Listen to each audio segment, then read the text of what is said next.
My lord, we have located the new ring. Send the Nazgûl, all of them. I know what you fear, Tony. Trong hai cuộc hành trình được xem là quan trọng nhất ở nửa cuối kỷ thứ 3 mà đã được đưa lên trên phim, đó là hành trình hủy nhẫn chúa của Frodo cùng với đoàn hộ nhẫn trong phim Chúa tể của những chiếc nhẫn, và cuộc hành trình của đoàn đồng hành Thorin với Bilbo trong nhiệm vụ đoạt lại quê hương Erebor của người lùn thì đều phải đi qua một địa điểm cực kỳ gian nan và cực khổ, đó chính là dãy núi sương mù.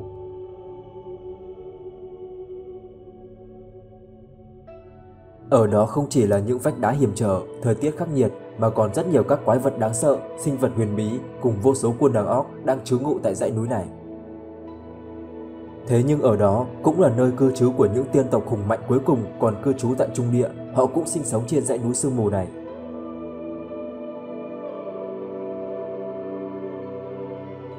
Không chỉ có vậy, dãy núi sương mù xuất hiện xuyên suốt trong các sự kiện quan trọng cũng như các cuộc hành trình lớn, câu chuyện thần bí tại Trung Địa từ kỷ thứ 2 tới hết kỷ thứ 3.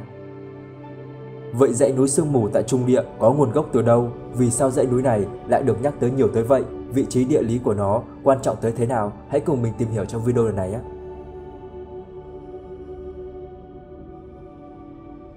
Hãy cùng đi xa về quá khứ, tới với thời kỳ mà thế giới bắt đầu được hình thành, trong giai đoạn mà các vị Valar theo mệnh lệnh của Thượng Đế giáng trần để xây dựng thế giới. Trung Địa khi này được xây dựng với sự đối xứng được xác định bởi hai tiểu lục địa lớn, một ở phía Bắc, một ở phía Nam. Mỗi lục địa sẽ có hai dãy núi dài ở mỗi khu vực phía Đông và phía Tây.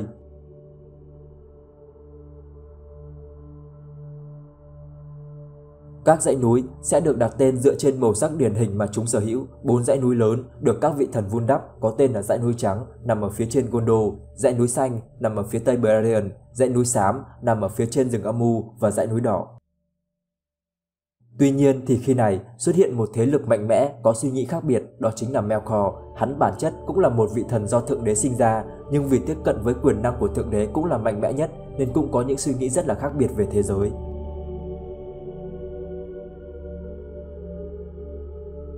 Hắn muốn xây dựng thế giới theo suy nghĩ và trật tự của hắn, điều đó tạo nên những xung đột với lại các vị thần còn lại và những cuộc chiến không đáng có đã xảy ra.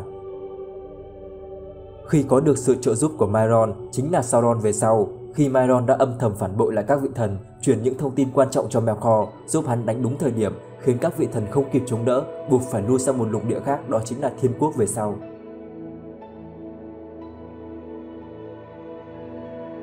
Trung Địa khi đó đã hoàn toàn là của hắn, nhưng không hẳn là hắn có thể kiểm soát được hoàn toàn vùng đất này. Tới thời đại hai cây thần, thần thợ săn và là Ozome vẫn thường xuyên tới Trung Địa thực hiện những chuyến đi săn nhằm vào các thuộc hạ là những con thú của Melkor trên vùng đất này. Khi này thì Melkor đã dùng quyền năng mạnh mẽ của mình tác động vào mảnh đất của Trung Địa, dựng lên một dãy núi mới, thậm chí còn hùng vĩ hơn cả 4 dãy núi trước đó của các vị thần tại Thiên Quốc, đó chính là dãy núi sương mù.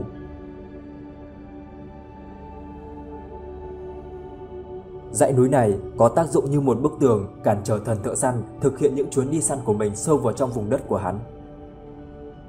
Tới khi tiên tộc thức giấc do sự tác động mạnh mẽ của Melkor cũng như sự thúc giục của các vị thần đã yêu cầu tiên tộc rời Trung Địa để tới Thiên Quốc sinh sống, ở đó các vị thần sẽ bảo trợ được cho tiên tộc tốt hơn. Dãy núi sương mù đã tác động không hề nhỏ tới cuộc hành trình sang Thiên Quốc của họ. Dãy núi quá cao gây cản trở cực lớn cho tiên tộc, hậu quả đã làm cho một nhóm tiên tộc Therii yếu sức hơn đã không thể vượt qua được dãy núi. Họ phải ở lại sườn phía đông của dãy núi, bên trong những khu rừng già, họ được biết tới là tiên tộc Nando hay còn được gọi là các tiên rừng về sau.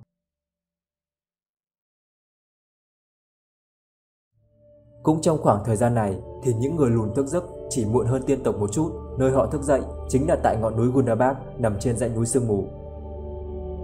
Tuy nhiên thì 7 gia tộc người lùn lại chia ra các hướng khác nhau để phát triển. Người anh cả của 7 gia tộc người lùn, gia tộc Durin, di chuyển thẳng xuống phía nam của dãy núi sương mù, thành lập nơi cư trú có tên là Khadandum tại đó.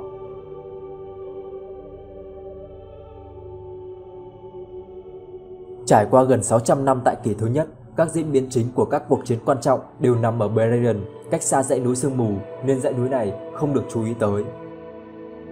Phải sang tới kỷ thứ 2, khi mà Berion sụp đổ, những người còn lại đã di chuyển xuống phía nam để sinh sống, nên dãy núi dần dần trở thành một địa thế mà rất nhiều đối tượng chú ý tới.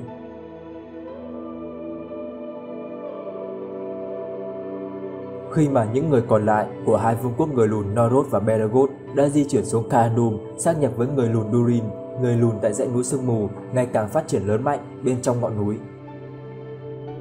Bắt đầu từ thời điểm vương quốc tiên tộc Eren được thành lập bởi công nương Gandriel và Celeborn, vương quốc này nằm gần với lại dãy núi sương mù, họ lại có mối quan hệ tốt đẹp với lại người lùn thông qua tình bạn giữa Celebrimbor và Durinba.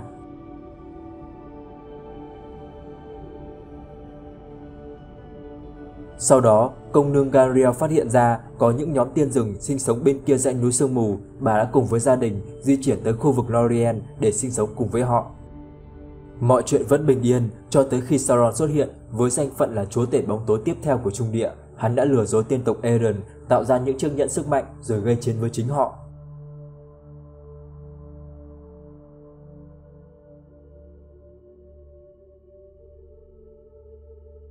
Sauron coi tầm ảnh hưởng của dãy núi sương mù là rất quan trọng nên đã cử những lực lượng của mình ra đảm bảo cho các con đường xuyên qua dãy núi được thông suốt, cũng như ngăn chặn một sự tiếp viện tiềm năng tới từ những người lùn. Sauron đã cho gây dựng một đội quân có người lãnh đạo riêng nằm ở phía bắc của dãy núi. Đội quân này đủ kỷ luật để tác động được vào những khu mỏ phía bắc của người lùn, khiến cho người lùn phải cử những lực lượng phòng thủ phía bắc, giảm bớt quân đội thường trực tại Kharadum.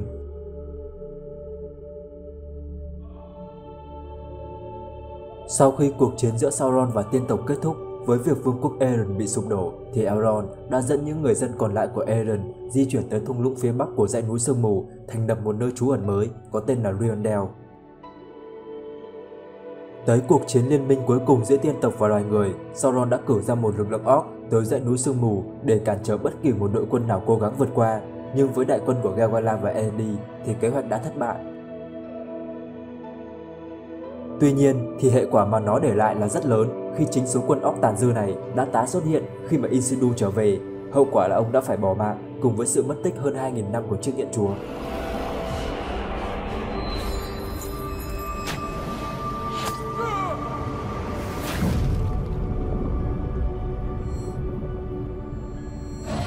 Sang tới kỷ thứ 3, người lùn Durin phát triển cực kỳ thịnh vượng bên dưới những hầm mỏ trong dãy núi sương mù.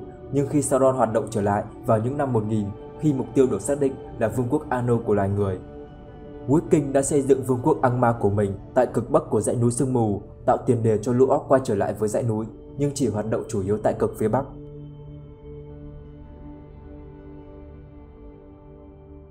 Khi người lùn vẫn là chủ nhân của dãy núi thì rất ít orc cư ngụ tại dãy núi, nhưng từ khi họ chuyển nhà sang tới một nơi khác thì số lượng orc tại đây ngày một gia tăng một cách rõ rệt.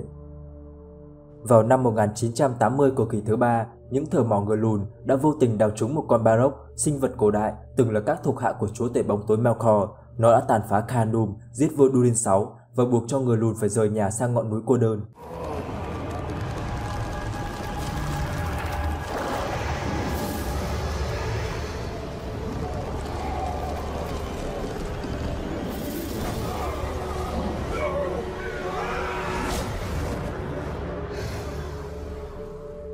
Từ những năm 2480 của kỷ thứ 3, lũ orc bắt đầu thiết lập rất nhiều các thành trì bí ẩn trên dãy núi, ngăn cản tất cả những con đường đi từ rừng Amu sang vùng Eriado.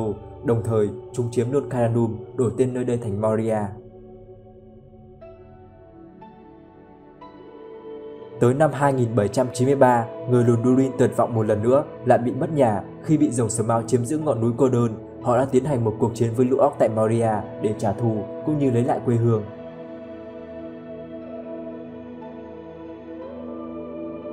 Cuộc chiến kết thúc khi mối thù được trả, nhưng Moria thì vẫn thuộc quyền kiểm soát của lũ orc. Đây có lẽ là cuộc chiến lớn nhất từng diễn ra ngay trên dãy núi sương mù. Tới với thời điểm của The Hobbit, cuộc hành trình của Bilbo và đoàn đồng hành của Thorin, họ đã phải băng qua dãy núi sương mù để tới được mặt phía đông của dãy núi. Những khó khăn tại đây là vô cùng lớn.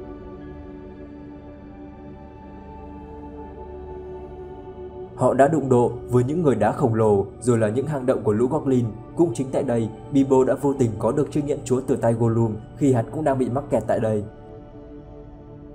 Và khi đụng độ với lũ orc thì đoàn đồng hành của Thorin đã được các đại bàng khổng lồ của Trung Điện giải cứu. Chúng xuất hiện là vì các tổ của chúng cũng ở khá gần một tuyến đường đi xuyên qua dãy núi. Chúng ở đó là để giúp cho tiên tộc tại Rivendell canh chừng các vùng đất phía đông của dãy núi sương mù, thu thập các thông tin về các hoạt động của lũ orc trong vùng.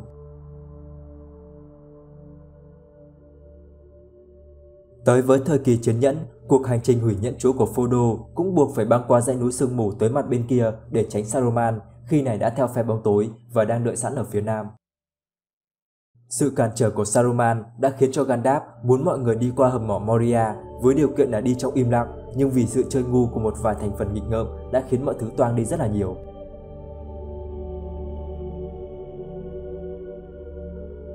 Đoàn hộ nhẫn đã phải đối mặt với vô số orc và Balrog tại Moria. Gandalf đã phải hy sinh mạng sống của mình để cản bước con Balrog đó, giúp cho đoàn hộ nhẫn có thể tiếp tục nhiệm vụ của mình. Phải tới khi sự kiện chiến nhân kết thúc với việc chúa tể bóng tối Sauron chính thức bị tiêu diệt thì Trung Địa mới bình yên trở lại. Con cháu của Danha chân sắt có thể tự tin về lại Moria, khôi phục lại vương quốc cổ, tiếp tục trở thành một vua Durin của người lùn. Dãy núi sương mù nằm gần như chính giữa của mảnh đất Trung Địa, có phần cong nhẹ về phía tây ở cực bắc của dãy núi, với chiều dài vào khoảng 1.500 km và cao khoảng 3.700 m. Dãy núi sẽ cao hơn ngọn núi Cô Đơn khi chỉ vào khoảng 1.000 m và ngọn núi Doom với 1.400 m. Thế nhưng dãy núi sương mù lại chưa phải là cao nhất, khi dãy núi trắng vẫn nhỉnh hơn với chiều cao là 3.800 m.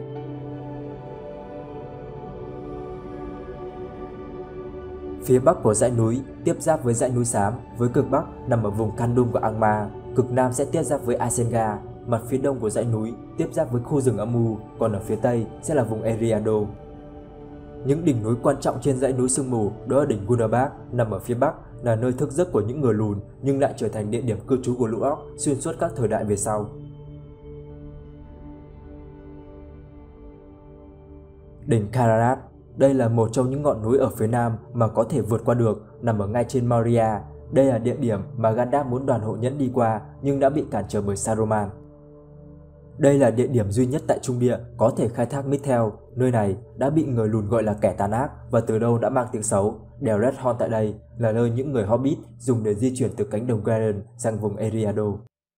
Đây cũng là nơi vợ của lãnh chúa Elrond khi đi về thăm nhà đã bị lũ orc phục kích và bắt giữ. Trong tiếng Sindarin thì nơi đây có nghĩa là sừng đỏ. Đỉnh Riadigan là đỉnh lớn nhất của dãy núi sương mù. Tại đây có tháp Durin là một trong 3 đỉnh núi nằm trên Moria. Nơi đây rất đặc biệt khi được xây dựng một cây cầu thang xoắn ốc cả nghìn bậc để đi từ chân núi lên đến đỉnh. Đây cũng là nơi diễn ra cuộc chiến giữa Gandalf và Balrog. Trong phim, mọi người thấy họ rơi xuống vực sâu, nhưng khi trận chiến diễn ra thì cả hai đã leo lên cây cầu và lên đến đỉnh tháp Durin để múc nhau, chứ không phải là dưới lòng đất có tuyết đâu. Đỉnh núi thứ 3 phía trên nóc của Moria là đỉnh Fenrir. Đỉnh này không có gì đặc biệt cả. Đỉnh núi cuối cùng là đỉnh Metarat, nằm ở phía cực nam của dãy núi sương mù, ngay phía trên của Isengard. 3 con đèo có thể dùng để vượt qua dãy núi sương mù là đèo cao, nơi mà đoàn đồng hành của Thorin đã vượt qua. Nó ẩn náu ở ngay phía sau của Rivendell. Con đèo này được Vada Orome tạo ra cho tiên tộc băng qua dãy núi. Nó cũng được dùng để di chuyển quân đội trong trận chiến liên minh cuối cùng giữa tiên tộc và loài người. Lý do mà đoàn hộ nhẫn không đi qua con đèo này ngay từ đầu là bởi vì khi đó đang có một trận bão tuyết xảy ra. Con đèo thứ hai là đèo Red Horn ở Karab như mình đã nói ở trên, và con đèo cuối cùng nằm ở thượng nguồn của sông Arin. Tại dãy núi sương mù, qua từng thời kỳ, ta có những cư dân sinh sống tại đó khác nhau, sinh sống lâu đời và có lãnh địa rộng lớn nhất, đó chính là người lùn Durin, chiếm tới 3/4 diện tích hầm mỏ bên dưới dãy núi và có thời gian cư ngụ cũng gần như trường tồn với thời gian.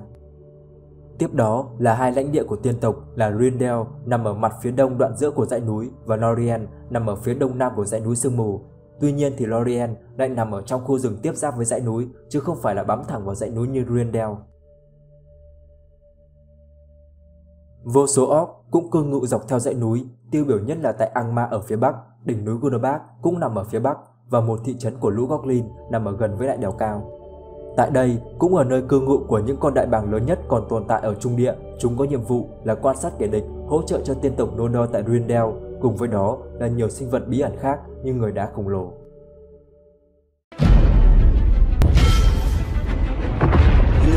heirs of Mount Doom, a ranger and a wraith, bound together in death, crafted the one thing that could.